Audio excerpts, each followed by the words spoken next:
the hockey.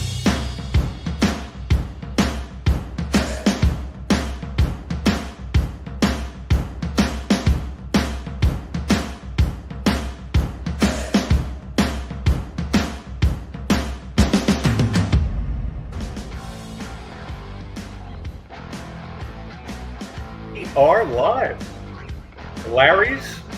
Larry P, two-time Stanley Cup champion, Larry Herb Melnyk, driving the ship, the architect, Clint, no relation to James Cool Papa Bell. Ding dong. Bell. What's up, everybody? Hello. Lawrence. Hey, we made it. Oh, Vegas, baby. Vegas. Hey, Clint, we've gone over this. I'm not a techie. Clint, Jessica's brother, but I swear to God that I changed my name to Herb Melnyk on the bottom left there, and you changed it back to Larry, didn't you? As a special request from the other Larry, yes. Yeah, You're very observant. 4. Jesus. Okay. Well, let's get going. I got nothing but a Diet Coke with lime. You guys are having a Coors and a... Ooh. What's that about? You drying out? I should hope so. 8 days in Vegas. I'm going to take a few days off and cleanse it a bit. Like I did go 30 days sober. It wasn't in a row. It was like over the last year. So, well, the last time you dried out for a few days, you got deathly ill. Yeah. So I'm hoping that's what. But I think I didn't have a drink for a week and a half. So I'm only going to go 3 or 4 days this time. Because the weather's starting to turn here. Our courses are drying out, so I'm going to start golfing. I got the... It's getting booked up with golf. Let's go. Calendar. There you go. Pardon? The March calendar now. Yeah, March. Well, listen, I'm going to go dry again on the 29th, 30th, and 31st of February as well. Okay? There is no 29th or 30th of February. Hello. little delayed reaction. I'm glad you caught that. So you got your sleep on that 17-hour flight from Vegas to Florida. Hey? Vegas to Atlanta to Melbourne, coming back into an Uber on the way out. Palm Beach to Atlanta. We missed our connection because it was late leaving Palm Beach into Vegas. Then they didn't have a gate, had to sit in the runway. But we made it. I was a trooper. Saturday morning, we talked and had a lovely lunch Saturday with the wives, and we reconnected on Sunday. It was a wonderful Larry Melnyk extravaganza. So I had another buddy who was in California. He flew up from Sacramento 2 days, like a day before you. So 2 days in a row, we hung out with them. They left for a bit. I turned 65 on the Friday. So my buddy Mark took us to a place called Bootlegger. Never been. It's about 5 miles down south on the strip, past everything, past the Mandalay and everything. The best veal parm for $39. The best veal parm I've ever had. Veal parm, not chicken parm. And it was real stuff. $9 beers, $39 veal parm. And the bill came to over $500. He paid for it. But I had 5 beers. My wife had 1 drink. They bought 2 bottles of $100 wine. So I was a cheap date, but it was good. It was really good. Best that veal, the best in the city. I think so. And it was recommended by the waitresses in Luxor where we were staying. Beautiful. So, and you were a guest? Couldn't beat it. Took you out for your birthday. Couldn't beat it. So then you guys came and we what did we do? We stretched your wall a little bit. I was under the impression, Clint, that when Larry invited me for martinis, they were a man who does all of his homework and investigates. And I was a little surprised to see that they were not $1 a piece to martinis, but 17 a piece. Yeah. So thank you for that. Was a pricey little half hour. On his birthday, why not? Live it up. Yeah. But then we went to Il Fornino or whatever it was for happy hour. And then I bought. So we had a little pizza. You treated me to the meatballs, and I had 2 or 3 nice cold ones. Yeah. I thank you.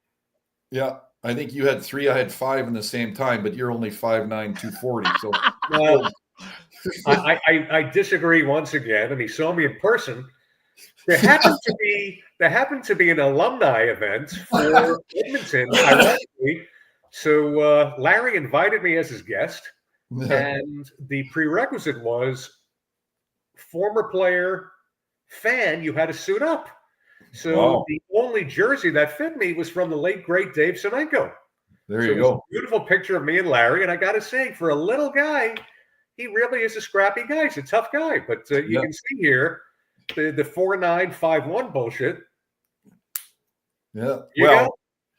So that is an actual picture at a reunion that is of me. But look how good my hair looks at the event. Yeah, you look good. But that's Biggie Dave. That's Big Dave Semenko. That's how much bigger he is and was than me at the time. And he put on a few pounds, but large mammal, we call him. So tough guy. Rest in peace. Tough guy. Very, very nice guy, though. Yes, he was. Tough guy, nice guy. Now, you've said before on many shows, and it's no surprise to the audience, you love beer. You've talked about how nutrition it is, the nutrition values, the vitamins, the minerals, everything. You love beer.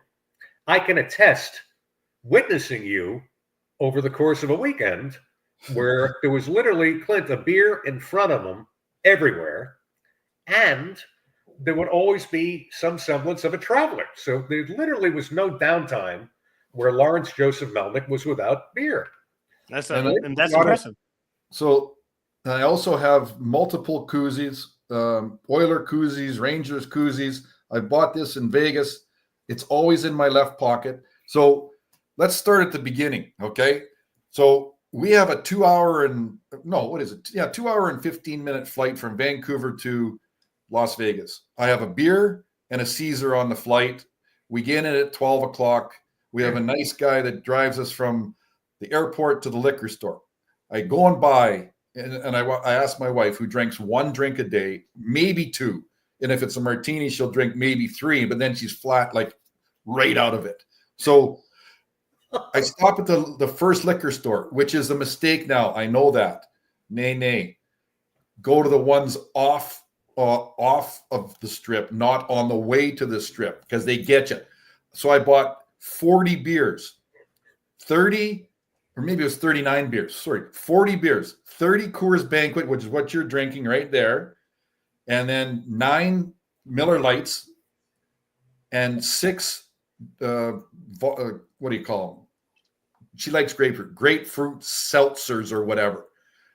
$98 right off. Like, even before I get to the hotel, I've already spent $100 US, which is $143 Canadian. How long did those 39 beers last in your hotel room? They lasted till the last day. This is how I pack. I didn't get to Walmart where you can buy the $10 vodka. I usually bring a bottle of vodka. I thought I'll go to the airport and get duty free. Nay. Duty free was not good. So I love the duty free. Yeah. So what I do is I have a 6-pack that I put in my golf bag because I golfed 3 times in Vegas. Very nice golf. It was sunny and 72 degrees pretty much every day. It was beautiful. Sat by the pool, did all this stuff. But I have a 6-pack that I put in my golf bag. So I stacked that on ice, put it in my golf bag, put it in my travel bag. And when I got home to Vancouver, I had to, because we're rush hour, 4 o'clock by the time we get into the Uber. And I had 3 beers and 2 of those vodkas. I drank all 5 on the way home in an hour and 15 with my little koozie, of course. So what was the question? Yes. Everywhere I go, and my wife's back was out a little bit. So usually she packs a couple for me. I got 1 in my hand, and they're usually tall boys.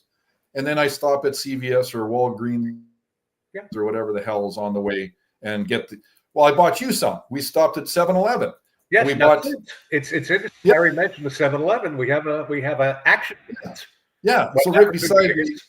Yeah. So it took you 2 hours to walk 6 minutes from Ellis Island or from your hotel where were you? What are you talking about? I was walking with you. No, to meet us. Oh, to go there, yeah, from the hotel. Well, I went out the front entrance. I should have gone out the back. So Clint, I do my homework. I get on. Well, we Google went Maps. to lunch, and then he moved Lawrence. from one bar to another. I was on the back entrance, so it took about 30 minutes to walk there. If I went out of the back, it would have been about 12. So we got there at 12:30. He gets there at 2:00. But anyways, It's not 2:00. It's about 12:40. So we sat there and it was great. They had a live DJ. They had probably Ellis Island, which is 5 minutes. It's 5 minutes from your place and about 15 from our place. So we Ubered and they walked, but they got lost. Why did we have to sit right on top of that DJ? Well, I think we told the waitress to tell them to turn it down, but they don't listen. We're Canadians. They don't give a shit. Wow. Yeah, it was loud, but it was good. And the reason why I went there is because it was $4 beer or $5 beers. Well, it was good. I had a good burger. Had a couple of beers. It was nice. Can I ask a question? Yeah. Yes, Clint. Did you guys ever go to a casino? We stay at casinos. Was there a poker in the front and liquor in the rear? Oh. Well, Podwell must have gone to that one. Jesus. That's like a Dick Insider. Yeah. A lot of those women had Dick Insiders in Vegas. I can assure you that. Especially late night. Yeah. So after we finished Ellis Island, we think, okay, well, let's walk. Where were we going to walk to? Rochelle wanted to see that saxophone player. Oh, yes. We wanted to see the sax guy at Harris, which was Harris. Yeah. What was it? 10, 15-minute walk. So we go into 7-Eleven. Longer than the walk from my hotel to the Ellis Island. Not quite. But anyways, so I buy 3 tall boys, 16-ounce or 20-ounce PBRs. I take 2 because I know Lawrence, he's 4'9", 240, and he doesn't drink as fast. So, and we walked to Harris, and of course they had dueling pianos. The guy that my wife wanted to see wasn't there, but there was a rock band right next to it. Like there's live entertainment all over the place. It's just outstanding, and it was just packed. The streets were packed. It was a great Saturday. So basically, we walked every day for 8 days. I golfed 3 days, like I said, but we still walked in the afternoon and gambled a little bit. But the main thing was eating, drinking, and like in front of pretty much every casino as well, or hotel as well, they got people standing there. There's girls with their foo-foos wanting to take pictures for $10 or whatever, and they're half naked. Like they're all half naked. So anyways, we get a 2-for-1, two 2-for-1s for Jason Aldean's, which is an unbelievable country bar. I think it's 2 or 3 floors. We went 2 floors, 2 bands up and down. 2-for-1. We bought 2 Bloody Marys, not the biggest Bloody Marys you've ever seen. $18 for 1 Bloody Mary with a tip was $22. Like that's about right for not even a premium. So I haven't looked at the hotel in the morning. Be about $16, $17. Tito's. Yeah, I just say regular or whatever. But the pours in the States, and I've said this before, when they pour in the States, it's not an ounce. It's 3 ounces. And you're getting, so for $18, you're getting a good pour. Even at the martini bar, they know us there because we're there every day for 7 days. Oh, he was good. Yeah. That guy was good. We're going like this. I had scotch, I had beer, I had wine. It was a little bit of everything. Yeah. I wish I could play. I was only there for the 2 days. It was just really 2 days of travel, 2 days. So next time, whether it's Arizona, we go back to Vegas, I'll take the sticks out. Yeah. So listen to this one. Clint, this is the best I've ever heard. I tell them, let's go to the martini bar around, 3:30, I think, because they were busy kissing and shit in their hotel. Ooh. So, yeah. So at 3:30, we get to it's a chocolate bar, the chocolate martini bar. And what does Podwell order? Regular martini. And he says, what the hell do you want? What kind is it? We're going I did not want an espresso martini. Yeah, I know, pourquoi?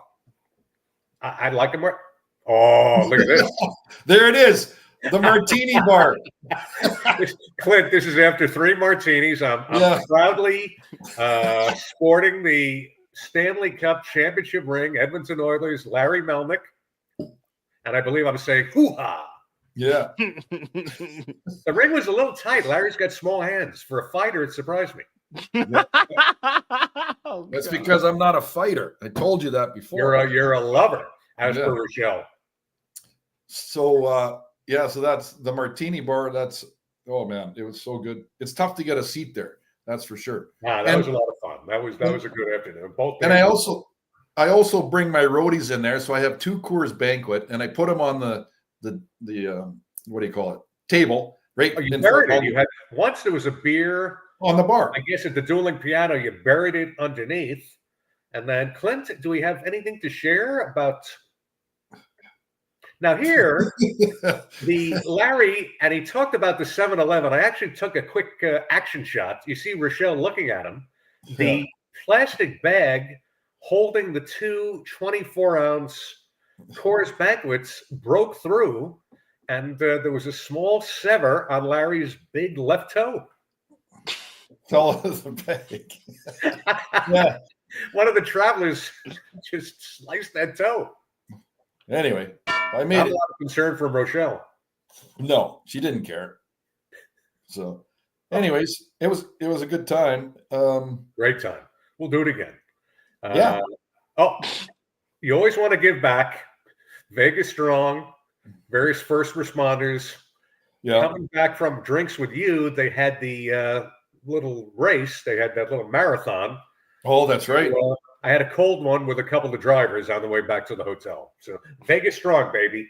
Yeah, nice.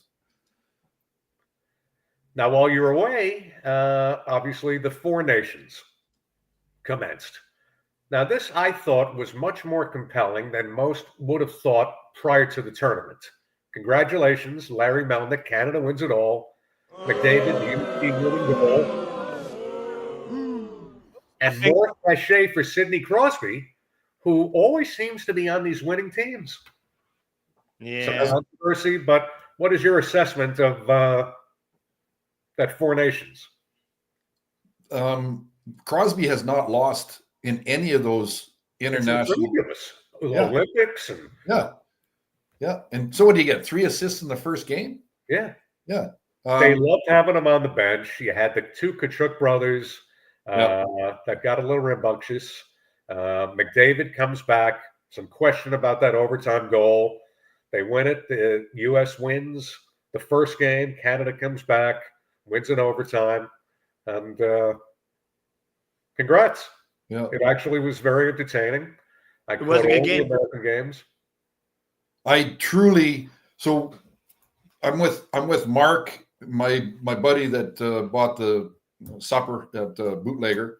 So we got a place at New York, sports bar called Tom's Watch Bar, where we go all the time.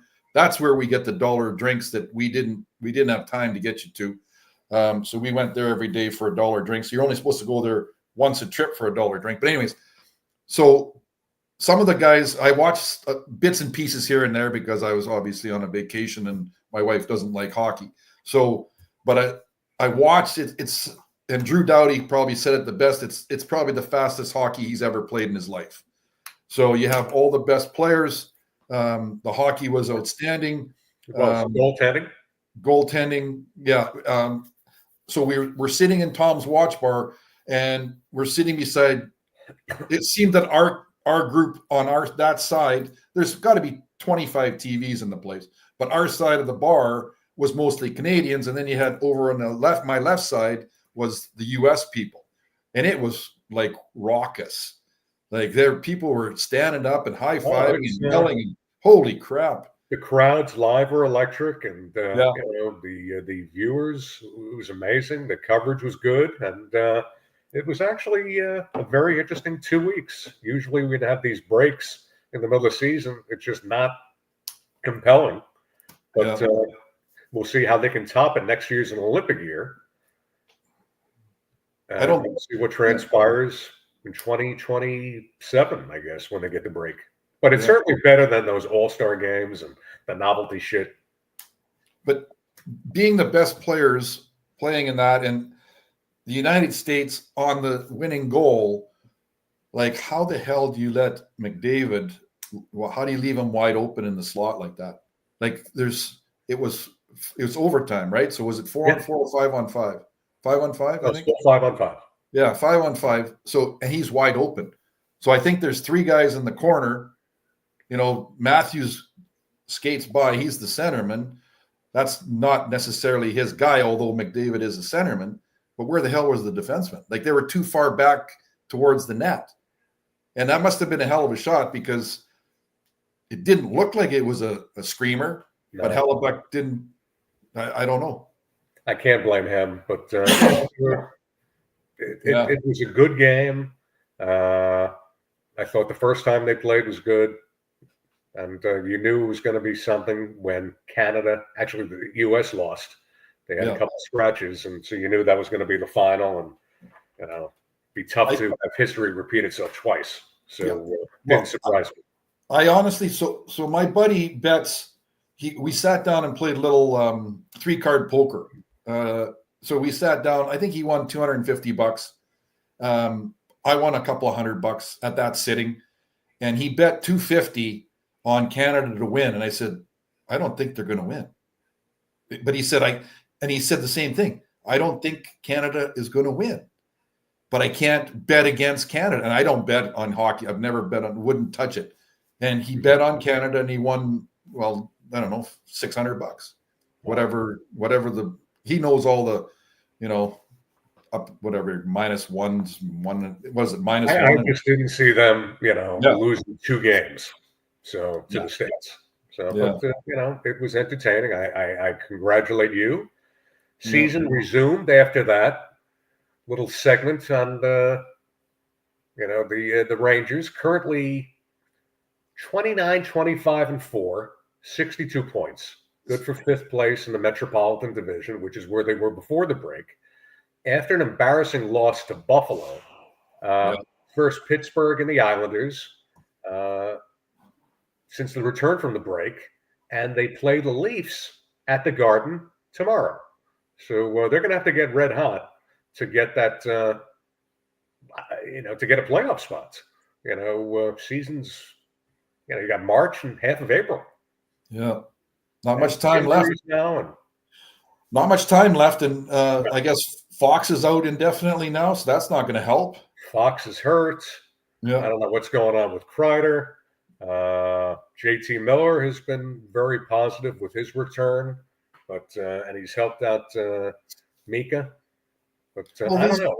They put themselves in a hole, and it was a horrible, horrible loss to Buffalo coming back. A little sluggish after the break. They beat a bad Islander team. They beat a sloppy Pittsburgh team. So now you got the Leafs tomorrow night, which is going to be a big game. They beat Boston, the Leafs, in Boston the other night in overtime. So, most likely it's going to be the same Leafs getting into the playoffs. And then, something will happen, which will knock them off. But, we'll see. Not that much time left before postseason competition. I'm on Facebook a little bit, and all these guys are Ranger fans, like Tony Long and George Charlotte. George just shits on Miller, the defenseman, the cough up king and stuff like that. And we don't, like I said, we don't get a lot. I think he's hurt. Yeah, so DeAndre, they're decimated. But how can you go out there and you have to, it's your job, but when you shit on Kreider and you shit on who's the guy that Trouba, it's sending a very bad message through the dressing room. We've talked about this for weeks. That's not good. You know better than me, being in these locker rooms and what's going on. But this is virtually, or it was, they've broken it up already. There's a lot of pieces gone. This was virtually the same team that played the Panthers in the semifinals. That's right. What I don't know. What is it Laviolette? Or where's it coming from? It was not a toxic locker room last year. No, because they were winning. Now they're looking over their shoulder. Who's gone next? They got off to a great start this year. Who's gone next? They're looking over their shoulder. You have to play the game. Look at Elias Peterson and Pedersen, who gives a shit whatever is how you pronounce it. He's $11.6 million. I think he's got 7 goals. Yeah. And Miller's gone. He's 0 points 3 points in 7 games, no goals. No. They're Yeah, and they're not playing well either. But No, look at function there. You see the teams. It's a little surprising. Boston's having their issues now. Panthers still, they're playing tonight as we speak. There's so much that could change season to season, let alone within the season. It's who you play, when you play them, what are the injuries. And, the Boston coach gets popped. He goes down to St. Louis. The Blues turn it around. So they chased him out of Boston. Well, what is it? March 7th is the trade deadline. So what's that? 8 days? 8 days. So we'll see if the Rangers or the buyers or sellers. But at this point, they're going to have to pass Columbus to get into fourth place. Yeah. You got the Islanders right behind them. It's reasonably tight. It's going to come down to the schedules, but at best they're going to have to beat Columbus, which I think is maybe 3 points ahead, so attainable. But they're going to have to go on a reasonably good streak and play well. And I think they got a lot of road games coming up. Clint's a big J-Lo fan. I think J-Lo, Larry, what do you think? J-Lo's going to get 7 before the Leafs get 1. I would suggest. Yeah. Who's she shacking up with now? Anybody? Clint, you must know. I don't know. Yeah. I don't know. Yeah. She's good looking in that still picture. Getting over not being part of the Jessica Biel family. Yeah. Yeah. Well, Jessica just broke up with somebody after, didn't she? So you're saying I have a chance? Yeah. You might be back in. Yeah. Well, but don't say you're a Bell. Just say you're a Beal. Yeah, exactly. So I got to mention something else about Vegas. So we stayed at the Luxor. It's not the swankiest. You're at the Venetian. You got a lot more money than me, but so I need a face cloth. I got my shirt off. I'm looking pretty good. I'm coiffed. I did the shaving before I got there. Exactly. I look like that. And so I asked the it's sort of like a Larry Ron Duguay Terminator. But look at him, he's chiseled. I'm bigger than Dukes for sure. He's a little taller, but so he's probably spending too much time in Alaska. He's in Alaska. Well, I think Facebook told me that he was he was up in New York or down in New York from Alaska. I don't know, but because the Islanders, they had a little alumni game, I think, Islanders Rangers. So he got invited to that. Yeah, it's a long flight. Yeah, he's flying all over the place. I think he does a lot of the stuff with the Rangers, which is good. So I asked the girl, the maid, if I could get a face cloth. She said, "Oh, sorry, sir, but we don't have any." I said, "What do you mean? You don't have any on your?" "No, you'll have to phone down to housekeeping and they'll bring one up for you, or 2 up, or some towels, just some clean towels." And about 5 minutes later, I'm watching golf, and 5 minutes later, knock on the door. I said, "What the frickin' is?" So she comes. I open the door, and she says, "Here's a gift certificate for $25 for your troubles." I said, "You're kidding me." She said, "No." I said, "Thank you." Close the door. I said, "Shit, you have to tip her, right?" So I go to my pocket and I give her a tip. I give her, something, whatever. I'm not going to tell you. And all's good. So Rochelle doing something. We went shopping, I think. And I go down and I got to so for $25, that's 2 free drinks, right? So I go to the bar and the bartender comes over. "Hey, I'd like 2 drinks, please." He says, "What? I can't give you your name's not on the coupon." I said, "What?" He said, "Sorry, no, I can't. You got to go to MGM Rewards and get your name put on it." I said, "Are you freaking kidding me? And I didn't get mad because it was free, right? So I go to the MGM and I said, "Hey," and I milked this for the whole 8 days. I went to every MGM. I went to every cashier, every bartender, every waitress. "I'm 65. Can you believe it? I'm 65. What can you do for me?" And so I go to the MGM Rewards. I said, "I got this. I need my name on it." She says, "Oh, I'm so sorry, sir." So instead of giving me $25, she gives me $50 in food vouchers for 2 people. Every time I turned around, they were giving. I got $215 worth of free gifts, not gifts, beer or food vouchers from the Luxor. So thank you. So panhandling does work. You just have to ask. But it was just by accident. Like, and then so we go to like I get an automatic $50 resort credit. Which you at the martini bar when I got that check and go, can you waive 3 of these drinks? You put your hand up so freaking fast. I'm surprised he saw you. You're so short. When you're sitting on the chair, he said, "Yeah, was I wearing the ring when I grabbed the check?" You grabbed that check so fast. I'm surprised your arms even reached. Happy birthday, my pal. Yeah, thanks. So, what else? What's next? Clint, I think our favorite segment. Oh, going back to the mid '80s at the Garden. Birthday boy plus 1 week. Larry Melnyk again against the Penguins. The spew that you would only hear anything close today coming from the ridiculous left. Not Do good. you have a grievance as you're home now and you're drying out? And no, I'm drying out. No, we're gonna segue into something that we touched on. So I don't know so before I go on all the trips, and we talked about this, I do my nostril hairs, I do my ear hairs, I shave my entire body with the Philips groomer. Okay. I set it on number 1 and I just go to town. Because when I take the shirt off at the pool, I don't want this hair hanging all over the place. So anyways, when you go to Vegas and you drink like we do, you have to pee a lot. Okay. Yeah. So they usually have a guy in the bathrooms cleaning up. There's always a guy. It's usually pretty clean. But the New York on that particular night when we were there, which was Sunday, I think. Okay.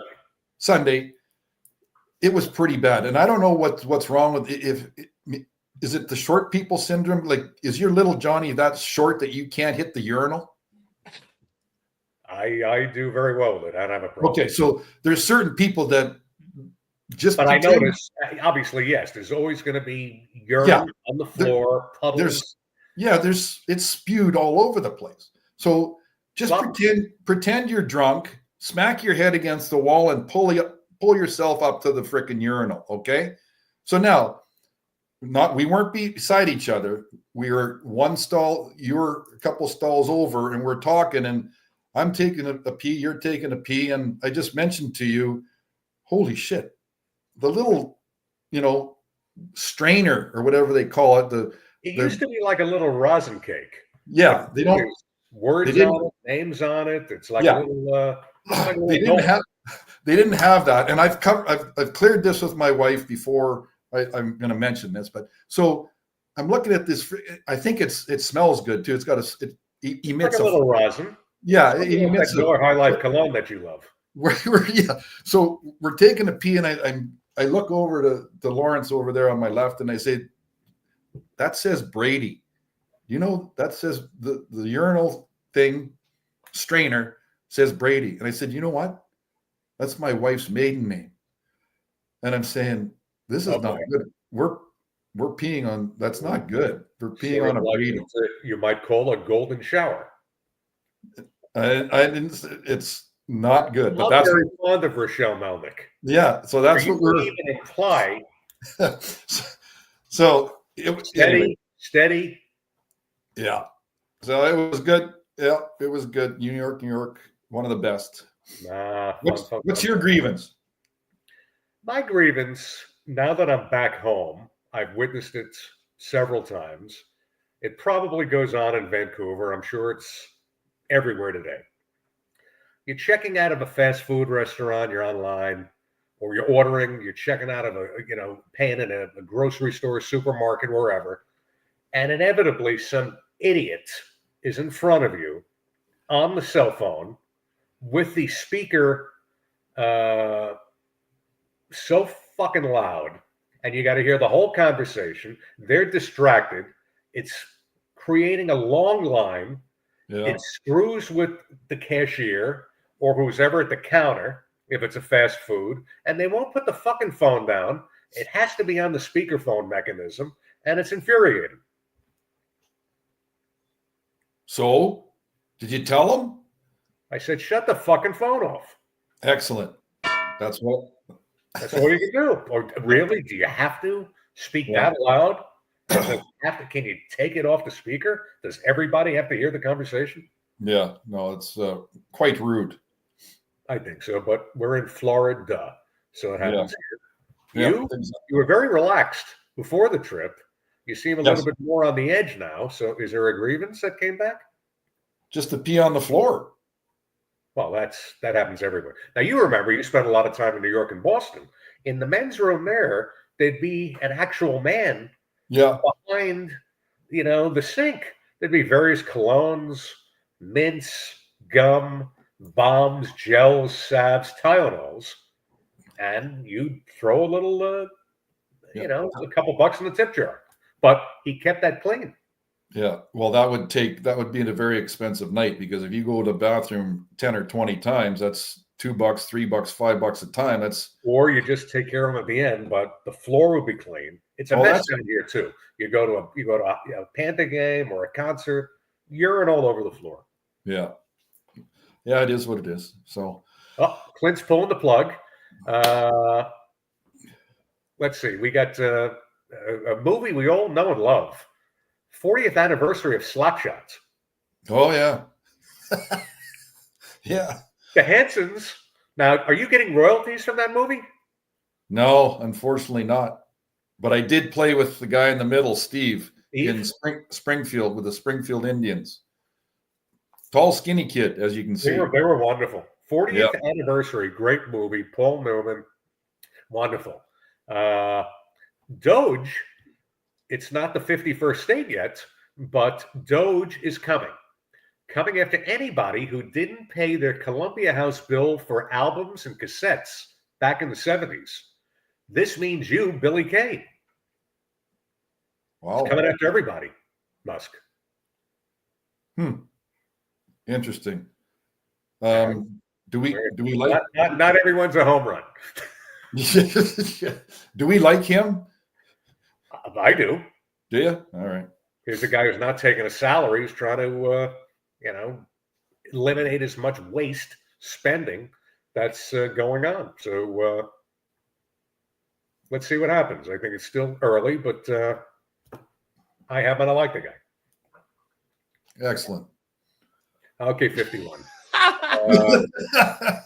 Now, a little melancholy day. We got a little in memoriam. First, the late Al Trutwig, MSG, 40 plus years, Rangers, Knicks, passed away at 68, cancer. He was wonderful. Born and raised on Long Island. I got a chance to meet him years ago at the Garden. Great. Was phenomenal call. Great credits from his coverage of the Olympics. And that's a loss. Just always a class act and part of the Garden. Put him up there with Sam Rosen, Jim Gordon, Bill Chadwick, Clyde Frazier. Very sad. Yeah. Had a great voice. One of the greatest of all time, one of the last true movie stars. Gene Hackman passed away 95. Something, I don't know. The wife you see here passed away as well, was killed with a dog at their home out in Santa Fe, New Mexico. He had a big estate out there. So something doesn't seem right, but Gene Hackman, the wife and the dog, dead. But Gene Hackman, phenomenal. French Connection had to be the greatest car scene ever. Popeye Doyle here. 1971, one of the greatest movies, a gritty, old New York City, and phenomenal. Great, phenomenal 5-decade career. So rest in peace, Gene Hackman. No kidding. Yes, sir. Say two. Clint's pulling the kibosh on us. Nope. No, Say good night, gentlemen. Just two quick shout outs. Bobby Ligori from Vegas, Joanne Federico, Florida, New Jersey, new fans of the Larrys. Got a couple of nice notes from the two of them. Nice. We will be back in early March. YouTube, I thank you. And have a great weekend. Larry P. birthday tomorrow, Larry Melnyk. I'm waiting for a package to arrive from Canada. Yeah, I I'll make bought you sure a I call meatball. you. I bought you a meatball in Vegas. Okay, checks in the mail, huh? Yep. All right. Good night. Clint, Larry, good night. Have a great week. Salute.